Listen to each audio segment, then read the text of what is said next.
Setiap senja, seorang ibu duduk di teras rumahnya, menatap langit yang mulai berubah warna sambil mengunyah kacang kesukaannya. Ia tak tahu bahwa camilan sederhana yang menemaninya tiap sore itu justru diam-diam menyimpan bahaya bagi tubuhnya yang mulai rapuh dimakan usia. Inilah kisah yang tak banyak disadari, tentang betapa pentingnya memilih camilan yang tepat di usia lanjut, dan bagaimana sebutir kacang bisa menentukan hari esok seorang lansia. Di sebuah sudut kampung yang damai, terdapat rumah sederhana dengan pekarangan kecil yang dipenuhi bunga kenanga, mawar, dan pot-pot cabai rawit yang tertata rapi. Di sanalah tinggal seorang wanita sepuh bernama Ibu Rahayu. Usianya telah melewati 70 tahun. Namun semangat hidupnya belum pudar. Meski rambutnya telah memutih dan langkahnya tak lagi secepat dulu, ia masih menjaga rutinitas pagi hari dengan penuh disiplin.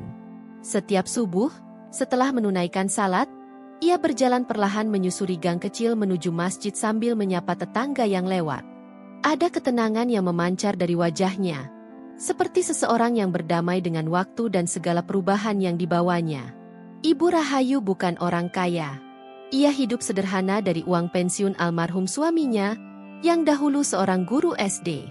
Anak-anaknya sudah berkeluarga dan tinggal di kota lain, sesekali mengirim uang atau berkunjung saat lebaran.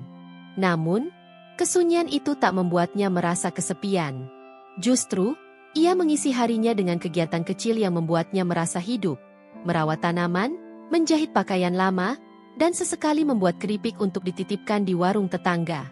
Salah satu momen favoritnya adalah sore hari.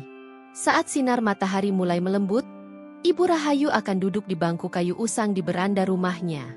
Dari sana, ia bisa melihat anak-anak kecil bermain sepeda di jalan tanah depan rumah, mendengar suara azan maghrib dari surau, dan merasakan angin lembut yang mengusap pipinya yang keriput.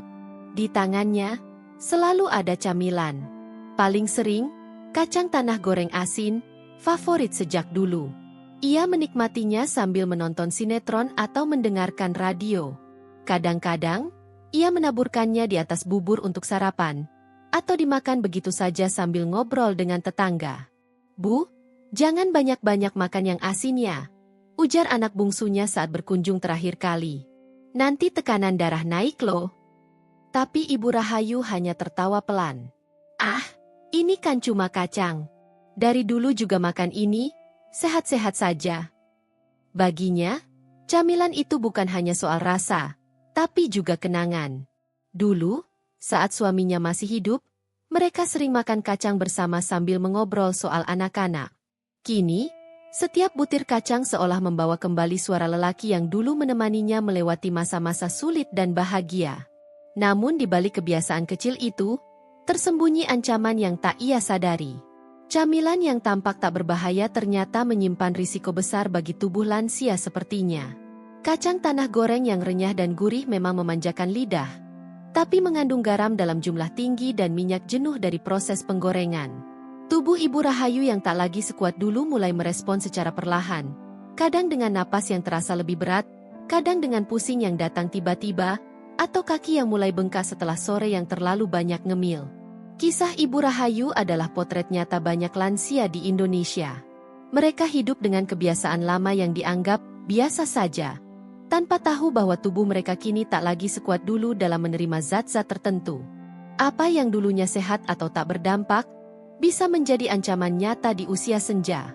Karena itulah, penting bagi keluarga dan masyarakat untuk lebih peduli, bukan dengan melarang keras, tapi dengan memberi pemahaman hangat dan pilihan yang lebih aman, agar hari-hari para lansia tetap penuh senyum, bukan karena tidak tahu, tapi karena merasa dijaga dengan cinta. Suatu malam, hujan turun perlahan membasahi genting rumah Ibu Rahayu. Suara rintiknya bersatu dengan suara jangkrik di kejauhan, menciptakan harmoni malam yang biasa ia nikmati sambil menyeruput teh hangat. Namun malam itu terasa berbeda. Ada sesak yang datang tiba-tiba di dadanya. Napasnya terasa pendek, seperti ada beban berat menekan dari dalam. Ia terbatuk pelan, lalu menggenggam dada dengan tangan yang mulai gemetar. Wajahnya pucat, keringat dingin mengalir dari pelipis, dan tubuhnya terasa lemah. Dalam kebingungan, ia mencoba berdiri, namun langkahnya terhuyung. Ia duduk kembali dengan napas yang memburu, mencoba menenangkan diri, Namun rasa tak nyaman itu tak juga pergi. Beruntung, tetangga sebelah rumah yang kebetulan mendengar suara benda jatuh di dalam rumah segera datang.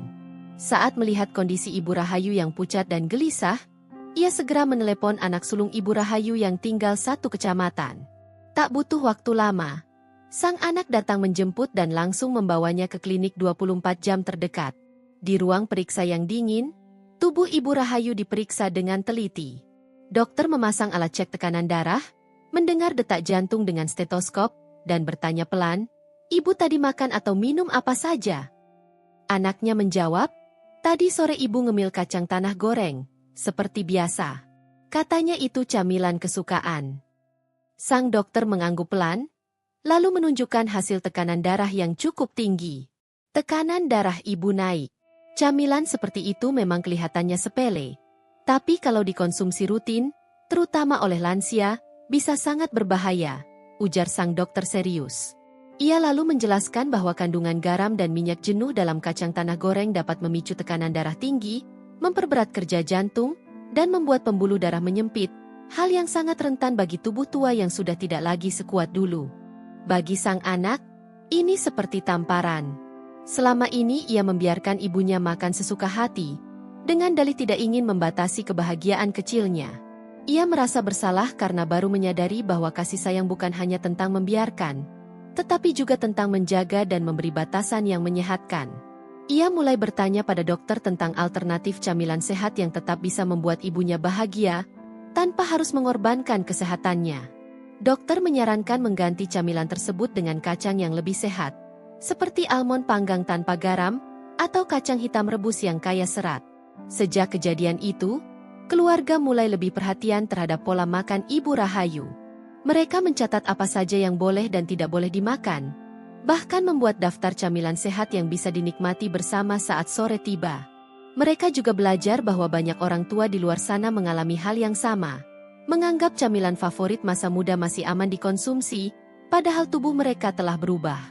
Metabolisme melambat, fungsi organ menurun, dan toleransi terhadap natrium serta lemak pun berbeda jauh dibandingkan saat mereka masih muda. Kini, setiap kali ada yang menjenguk, mereka akan membawa oleh-oleh berupa kacang almond, kacang kedelai panggang, atau sekotak granola rendah gula. Ibu Rahayu pun mulai terbiasa. Walau sesekali masih melirik toples kacang tanah goreng yang kini disimpan di rak atas lemari, jauh dari jangkauan. Namun ia tahu, itu bukan karena anak-anaknya melarangnya menikmati hidup, melainkan karena mereka ingin ia hidup lebih lama, lebih sehat, dan tetap bisa menyambut pagi hari dengan senyum. Sebab cinta kadang hadir bukan dalam bentuk kata-kata manis, tapi dalam perhatian kecil seperti mengganti camilan. Sejak kejadian malam itu, perhatian keluarga terhadap kesehatan Ibu Rahayu meningkat drastis. Mereka mulai membaca, bertanya, dan bahkan berkonsultasi dengan ahli gizi untuk mengetahui lebih dalam soal makanan yang cocok untuk lansia. Dari berbagai sumber informasi, terbukalah satu fakta yang selama ini terabaikan. Tidak semua jenis kacang itu aman untuk orang lanjut usia. Bahkan beberapa di antaranya bisa sangat berbahaya jika dikonsumsi tanpa pengolahan yang tepat. Salah satu contohnya adalah kacang mete mentah. Banyak yang mengira kacang mete bisa langsung dikonsumsi begitu saja. Padahal sebenarnya kacang mete dalam kondisi mentah mengandung zat alami bernama urushiol, senyawa beracun yang juga ditemukan pada tanaman poison ivy. Zat ini bisa menyebabkan iritasi pada kulit, bahkan gangguan pencernaan bila tertelan dalam jumlah tertentu. Pada orang tua dengan sistem kekebalan tubuh yang menurun, reaksi terhadap zat ini bisa lebih parah. Kacang mete yang beredar di pasaran biasanya telah melalui proses pemanggangan atau perebusan untuk menghilangkan zat berbahaya tersebut. Namun tak sedikit juga yang mengolahnya sendiri tanpa tahu risiko yang tersembunyi. Bayangkan jika seorang lansia yang tinggal sendiri, seperti Ibu Rahayu, mencoba bereksperimen membuat camilan dari kacang mete mentah karena tergoda harganya yang lebih murah di pasar. Tanpa disadari, mereka justru mengundang bahaya ke dalam tubuhnya sendiri. Ancaman lain datang dari kacang macadamia. Kacang ini sering dianggap sebagai kacang eksklusif, karena harganya yang mahal dan penampilannya yang menggoda. Rasanya gurih, teksturnya lembut, dan sering dijadikan campuran dalam coklat, kue kering, hingga granola premium. Namun di balik kemewahan rasanya, Kacang macadamia memiliki kandungan lemak jenuh yang sangat tinggi. Bagi lansia, konsumsi lemak jenuh berlebih sangat tidak disarankan karena dapat memicu peningkatan kolesterol jahat, LDL, mempercepat penyumbatan pembuluh darah, dan memperbesar risiko serangan jantung. Jika dikonsumsi dalam jumlah kecil dan sesekali mungkin tidak berdampak langsung. Namun kebiasaan mengonsumsinya sebagai camilan harian bisa berdampak besar dalam jangka panjang. Belum lagi jika kita bicara soal kacang-kacangan olahan yang banyak dijual dalam kemasan, diberi perasa tambahan, digoreng dalam minyak tua, atau diberi lapisan gula serta garam berlebih untuk meningkatkan rasa. Banyak lansia, termasuk Ibu Rahayu, menyukai rasa gurih atau manis karena lidah mereka tak lagi peka terhadap rasa-rasa halus. Namun inilah jebakan terbesar. Tanpa sadar, mereka menumpuk kadar natrium, gula, dan lemak dalam tubuh, yang semuanya adalah musuh utama bagi lansia dengan tekanan darah tinggi, diabetes, atau gangguan jantung. Melalui berbagai diskusi keluarga dan edukasi sederhana, Ibu Rahayu mulai menyadari bahwa tubuhnya yang dulu kuat kini butuh perlakuan berbeda. Ia pun mulai belajar membaca label kemasan, menanyakan bahan-bahan makanan kepada penjual, bahkan bertanya langsung kepada cucunya yang kuliah di jurusan kesehatan tentang apa saja yang baik untuk dirinya. Proses ini memang tidak mudah. Ada hari-hari di mana ia rindu pada rasa gurih kacang tanah goreng, dan diam-diam mencoba mencicipi sedikit, hanya untuk kemudian merasa bersalah setelahnya. Tapi setiap kali ia ingat malam itu, malam ketika ia hampir kehilangan kesadarannya karena sesak napas, ia kembali pada tekadnya untuk lebih berhati-hati. Kesadaran ini seharusnya bukan hanya dimiliki oleh Ibu Rahayu. Banyak sekali orang tua di luar sana yang masih menganggap kacang mete mentah atau kacang macadamia sebagai camilan sehat, hanya karena bentuknya menarik dan belum banyak informasi yang menyebar. Padahal, pengetahuan sederhana ini bisa menjadi penyelamat hidup. Dan yang lebih penting lagi adalah peran anak-anak dan keluarga, untuk tidak sekadar memberi nasihat, tapi juga menyediakan alternatif yang lebih sehat dan tetap nikmat. Karena perubahan gaya hidup tidak hanya datang dari larangan, tapi dari dukungan nyata yang ditunjukkan dengan cinta. Setelah memahami berbagai risiko dari kacang-kacangan tertentu, keluarga Ibu Rahayu mulai mencari tahu. Jika kacang tanah asin, mete mentah, dan macadamia berisiko, lalu kacang apa yang justru aman, bahkan bermanfaat, bagi lansia? Pencarian mereka membawa pada penemuan mengejutkan. Ternyata ada beberapa jenis kacang yang justru dapat menjadi obat alami bagi tubuh lansia jika dikonsumsi dengan benar. Salah satu yang paling dianjurkan adalah almond. Kacang ini mungkin kecil dan sederhana, tetapi kandungan nutrisinya sangat besar. Almond kaya akan vitamin E, yang dikenal sebagai antioksidan kuat. Bagi lansia seperti Ibu Rahayu, vitamin ini penting untuk melindungi sel-sel otak dari kerusakan dan memperlambat penurunan daya ingat. Tak hanya itu, almond juga mengandung magnesium yang mendukung kesehatan jantung dan membantu mengontrol tekanan darah. Dua hal yang sangat vital di usia senja. Ibu Rahayu awalnya enggan mencoba almond. Baginya, kacang itu terasa aneh dan mahal. Tapi sang cucu punya ide cerdik. Ia memanggang almond tanpa minyak, lalu menumbuknya kasar dan menaburkannya di atas bubur kacang hijau buatan ibu. Tak disangka, rasa bubur itu justru jadi lebih lezat dan teksturnya menarik. Sejak itu, Ibu Rahayu mulai terbuka mencoba. Ia menikmati almond sebagai camilan sore, hanya segenggam kecil setiap hari, ditemani teh hangat tawar yang menenangkan. Tak hanya almond, jenis kacang lain yang mulai rutin hadir di meja makan Ibu Rahayu adalah kacang hitam.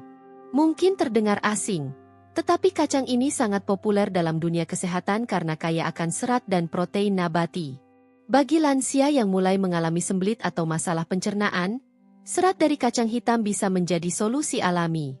Serat membantu memperlancar sistem pencernaan, menjaga kadar gula darah tetap stabil, dan membuat rasa kenyang bertahan lebih lama tanpa harus mengonsumsi makanan berlebihan. Anak sulung Ibu Rahayu bahkan membuat resep sederhana, sup kacang hitam dengan sayuran dan sedikit kaldu ayam rendah garam. Hasilnya tidak hanya lezat, tapi juga membuat tubuh terasa ringan dan bertenaga. Kemudian ada lentil, sejenis kacang-kacangan kecil berwarna coklat kemerahan yang sering luput dari perhatian. Padahal lentil sangat kaya akan zat besi dan folat, dua zat yang krusial bagi tubuh lansia yang rentan lemas atau anemia. Folat sendiri juga penting untuk menjaga kesehatan otak dan mencegah kabut mental. Keluhan umum yang sering dirasakan oleh orang tua saat tubuh kelelahan. Lentil mudah diolah dan cepat matang. Dalam beberapa hari, Ibu Rahayu mulai terbiasa membuat bubur lentil lembut sebagai pengganti nasi atau lauk makan malam. Teksturnya halus, rasanya ringan, dan perut pun terasa nyaman tanpa begah. Kelebihan dari kacang-kacangan ini bukan hanya soal kandungan gizinya, tapi juga fleksibilitasnya dalam penyajian. Almond bisa dijadikan taburan salad atau dicampur dalam smoothies. Kacang hitam bisa diolah menjadi sup, tumisan, atau isian untuk kue gurih. Lentil bahkan bisa dikreasikan menjadi perkedel sehat tanpa minyak. Semua bisa diolah dengan cara disangrai, direbus, atau dipanggang tanpa tambahan garam atau minyak berlebih, menjadikannya aman untuk lansia tanpa kehilangan rasa dan manfaat.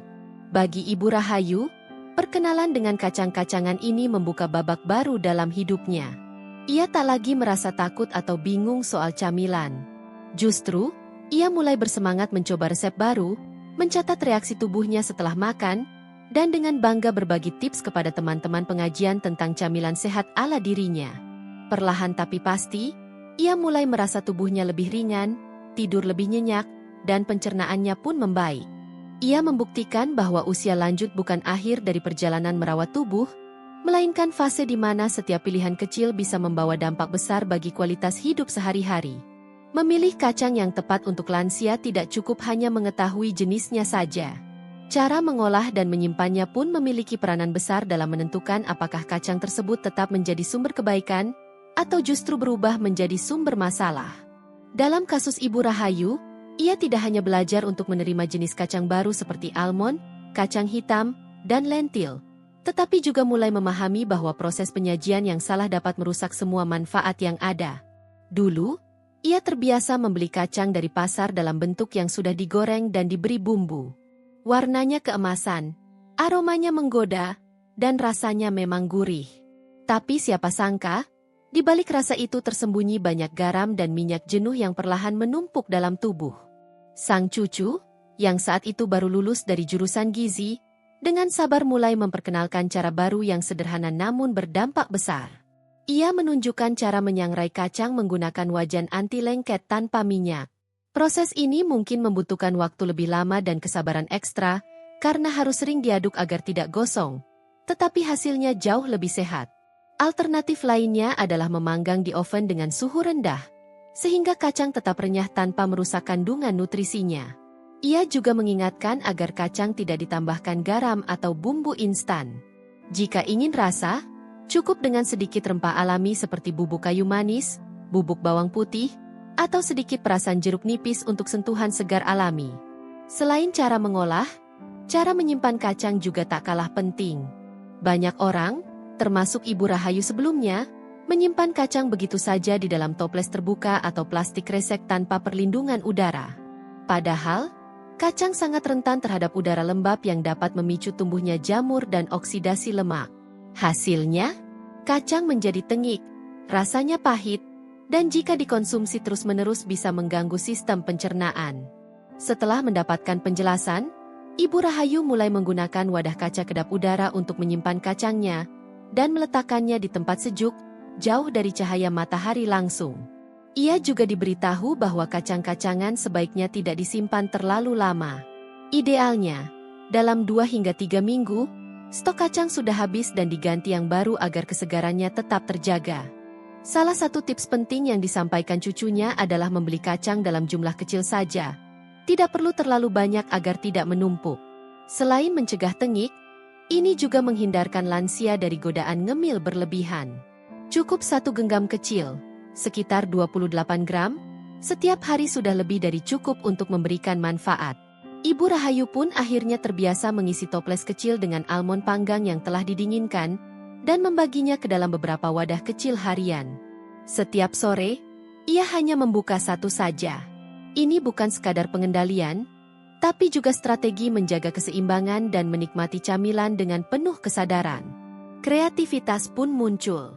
Cucu-cucunya membuatkan variasi olahan kacang seperti bola-bola almond dengan madu, sup lentil wortel, hingga snack bar kacang hitam tanpa gula.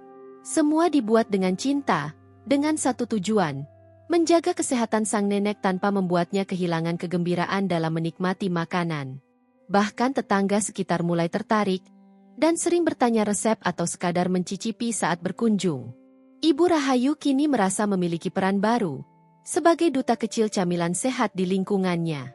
Lewat perubahan kecil ini, keluarga Ibu Rahayu menyadari satu hal penting, bahwa dalam kehidupan lansia, tidak ada kebiasaan yang terlalu sepele untuk diubah. Bahkan hal sederhana seperti cara menyimpan camilan bisa berdampak besar bagi kesehatan jangka panjang.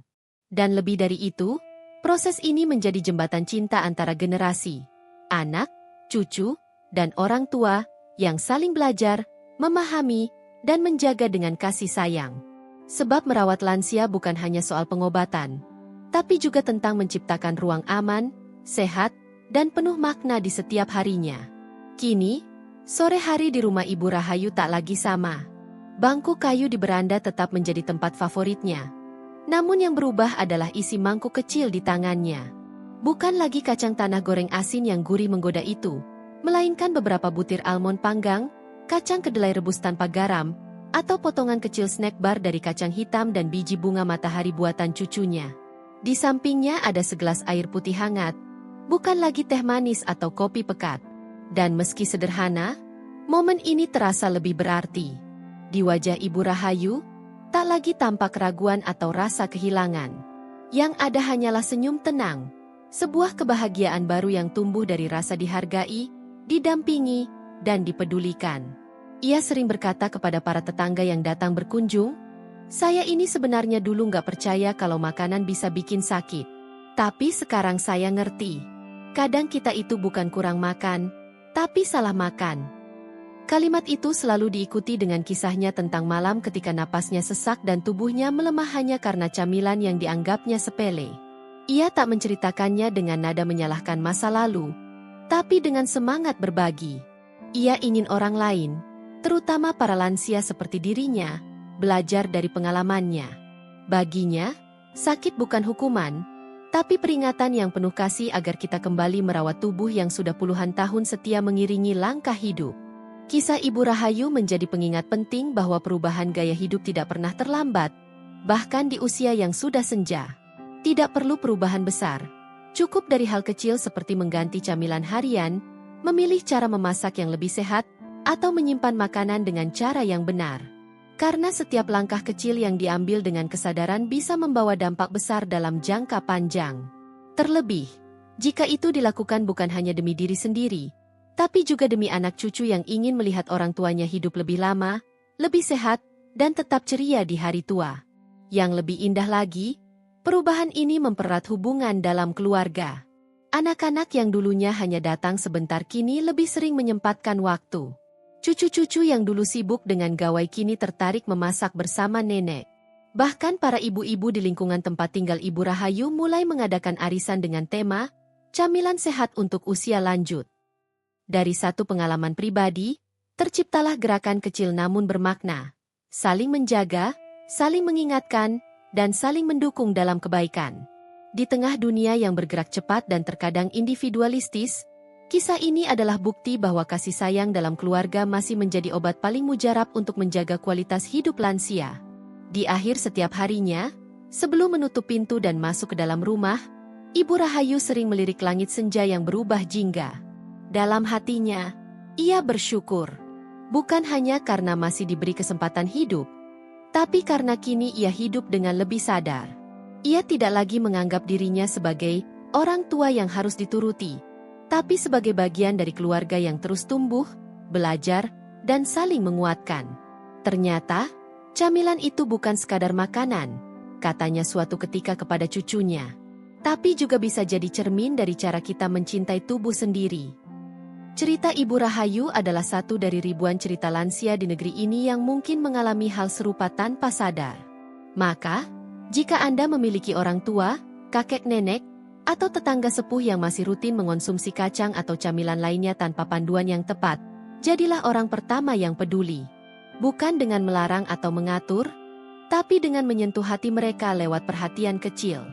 Bagikan informasi ini, sebarkan kesadaran, dan ajak sebanyak mungkin orang untuk menciptakan lingkungan yang ramah bagi kesehatan lansia.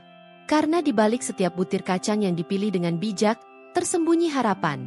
Harapan agar para lansia tetap bisa menikmati masa tuanya dengan bahagia, sehat, dan penuh cinta dari orang-orang terdekat.